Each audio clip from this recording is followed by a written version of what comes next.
নমস্কাৰ। এয়া আজি ৰাইজৰ শ্ৰমদানে দলং নিৰ্মাণ কৰি থকা হৈছে বগৈবাৰী গাঁৱৰ সোণাপুৰ পাৰঘাটলৈ যোৱা পথত। এই বগৈবাৰী গাঁওখন হ'ল হাঁহখাতি শদিয়া সমষ্টিৰ হাঁহখাতি গাঁও পঞ্চায়তৰ 2 নং ৱাৰ্ড। এয়া আমি চৰকাৰক কৈছোঁ, পঞ্চায়তক কৈ থকা হৈছে, তথাপিও আজিলৈকে তেওঁলোকে আমাক কালভাৰ নিদিলে।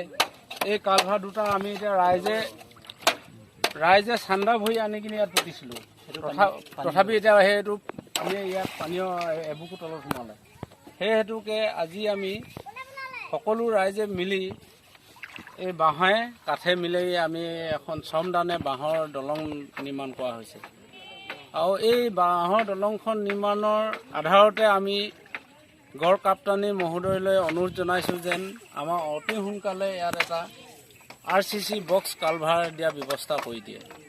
আৰু এই END বিভাগলৈও আমি কাটৰে অনুৰোধ জনাইছোঁ, এই ৰেমটো যেন তেওঁলোকে অকণমান আমাৰ ৰাইজক আহ-যাহ কৰিবলৈ অলপমান ঢালু কৰি পিনি সুব্যৱস্থা কৰি দিয়ে।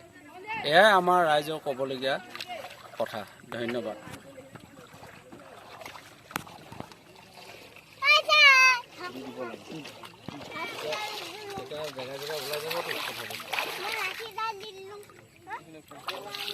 ৰাইজে চান্দা ভৰি কিনি আনিছোঁ। ঐ ল'ৰাকেইটা চাবি চাবি দেই।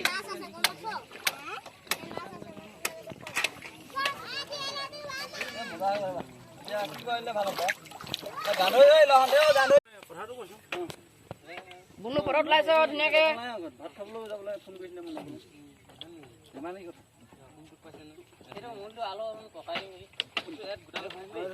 এতিয়া হৈ যাব।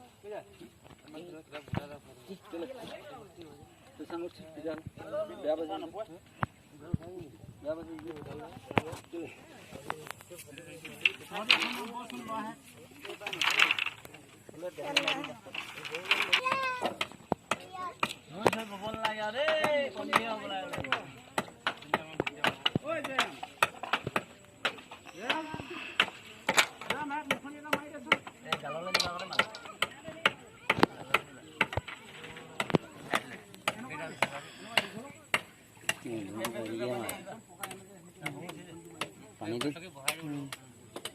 নাই দেখা নেকি?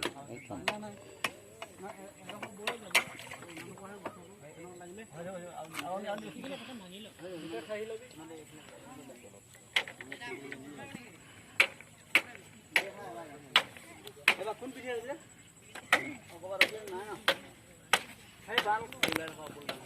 তেতিয়া মাথা নিলে বাঁহ দুডাল জুতি বান্ধি পেলাই তেতিয়া